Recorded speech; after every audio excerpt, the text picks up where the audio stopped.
scholarships each year, and up until the last couple of years, we had a hard time finding people that were interested in going into engineering, even to give the scholarships to these young people. The last couple of years, it's turned around, and we don't want to see the trend go back down. So every little bit of publicity is a positive, and of course, I'm sure that the people behind me would all thank you for the recognition for this proclamation. But we need to be thinking about our replacements, especially I guess it's just me, a couple of us. So that's the motivation, and I've taken upon myself to be the reminder. Last year, my reminder was a little bit late, and we actually took action the week afterwards, but we appreciate the time and a couple of minutes for this recognition. Thank you. Thank you, Phil. I'm going to ask Supervisor McCallum to read this proclamation for the record. Thank you, Mr. Chair. Proclamation of the Mendocino County Board of Supervisors recognizing National Engineers Week 2009 in Mendocino County. Whereas engineers have built the foundation for progress and contributed greatly, turning ideas into reality, making America the leading technological nation in the world, and whereas engineering contributions are an integral part of our citizens' everyday lives, and whereas the health, safety, and comfort of this community greatly depends on the activities of engineers, and whereas the quality and effectiveness of planning, design, and construction are vitally dependent upon engineering skills, and whereas few professions are as diverse, as challenging, as critically important to the achievements, productivity, and future of our county as engineering, and whereas the County of Mendocino can be proud of the contribution to its development provided by engineers, now therefore be it resolved that the Board of Supervisors of the County of Mendocino hereby proclaims February 15th through 21st, 2009 as National Engineers Week in the County of Mendocino, and calls upon all citizens and civic organizations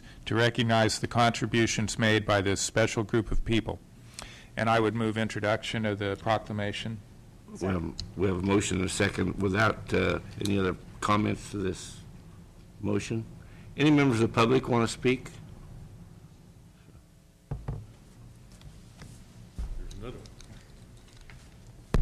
Kind of.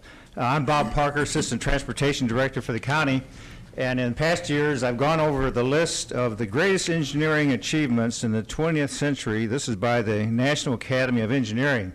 So their list is a little bit different from mine, but they're the experts. So I'd like to just read the top 10 real quick. And I couldn't argue with any of these achievements, but where they are on the list, that's up to discussion. Number 1, electrification. Number 2, automobile. 3, airplane. 4, water supply and distribution. 5, electronics. 6, radio and television. 7, agricultural mechanization. 8, computers. 9, telephone. 10, air conditioning and refrigeration. And then 11 is highways, and I would have put that higher up on the list. When I was a junior officer in the U.S. Navy Civil Engineer Corps over in Vietnam in the early 70s, one of our key projects, one of our key programs was LOC, lines of communications. These were highways.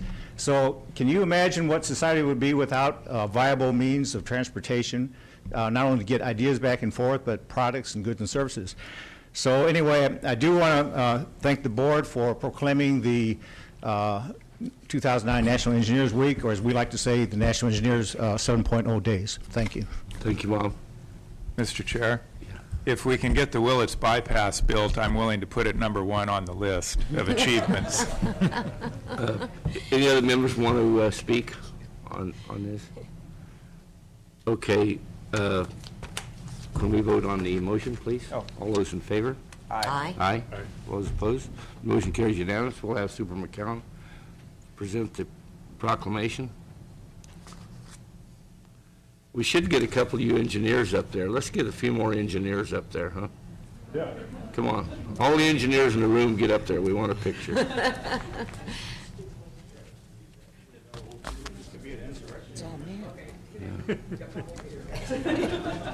We don't have a lady engineer in Mendocino County?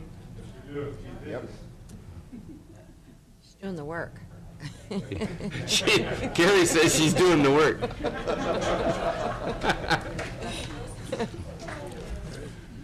Once again, thank you very much, and Supervisor McCowan, we'll come back with a new list in about 1.5 years. Okay. Phil, speaking of the Willits Bypass, I won't be able to go to Sacramento Wednesday because I have I'm requested to be at the City Council in Willits. Charlie Fielders asked me to be there for a Willits Bypass update, so I won't be able to go with you Wednesday to Sacramento. Got it. Okay? Thank you. So you can get somebody else to go with you. Okay? Once again, thank you very much. Okay. Okay. We'll move to agenda item 6A. Is Howard here for his? He just left. Any questions on our Department of Transportation Director's report? No questions. We'll just accept that report. Okay. Agenda item 8C. Discussion of possible action regarding cost of living adjustment, COLAs, that negatively affect senior citizens and related federal, state, and local entitlement programs and benefits. I sponsored this item as basically it's a request of Mr. J.R. Rose. Actually, it was a board commitment that we made to Mr. Rose here late last year. And so with that, I'll have the item is pretty self-explanatory. Mr. Rose, would you want to make a short presentation, please? Excuse me for a second. I'm just trying to get my bookwork into place. Members, ladies and gentlemen, members of the Board of Supervisors, Counselor, CEOs, my name is J.R. Rose, and I'm here to talk about the cost of living from senior citizens from Social Security and the effect that it has upon them. This came to my attention almost 3 or so, 4 years ago. I got retired and I was driving the delivery truck for the food bank, and they told me to do an evaluation on the seniors who were receiving their food box, the little commodity box which they got. The gentleman that was there that was my attention, he showed me his eligibility, and he went over by $2 because he got a raise from Social Security. And so he was denied this box. The look on his face just got to me. It was something, you know, why should a person be denied some supplements because they got a raise on Social Security? There's another lady, I was on her lifeline, and it's a report where something happens, she presses a button, and they call, and you go check on them. And she lost out because she got a raise on her Social Security. She doesn't no longer reach the criteria and their eligibility. As I checked around, I found out this has a lot to do with housing, because people that get the raises go into a different category. The stuff goes up at the same time that the raises go up. And it just seemed to me that this isn't right. I can't see where people who get raises on their Social Security should be denied the stuff that they need just because they got a raise.